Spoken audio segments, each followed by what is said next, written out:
Hello mga ka-super! At ngayon subukan natin gumawa ng milk tea na taro flavor. At since wala tayong black pearl, ito na lang yung nabibili sa tindahan na pre-boiled na nilagyan natin ng sugar syrup. So let's start. Kailangan natin ng glass of course. Kailangan natin ng mga yelo, cold water, and boiling or hot water para dilute natin ang mixture ng milk tea. O, tingnan nyo, mausok pa yan. Diba?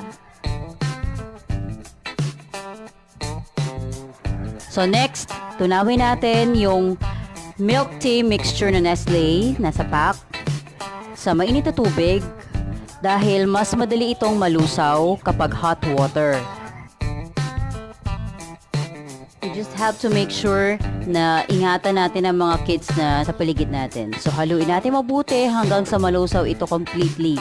Pero, actually, itong mixture na to ay hindi agad nalulusaw. So, we have to just be patient. Kung hindi nalusaw, it's okay naman because hindi naman to for commercially use.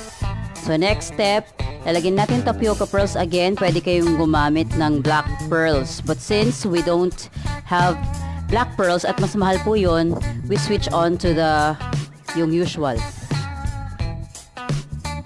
Next, we add the cold water and the ice para ma-achieve natin ang gusto nating lamig nito.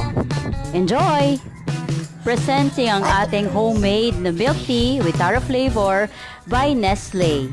Ito ay yung Nestea with tapioca pearls. Look how my children are enticed with it.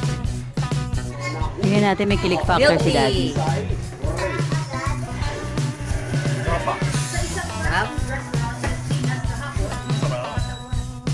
Thank you for watching. I hope you enjoyed the video as much as I did. And please subscribe.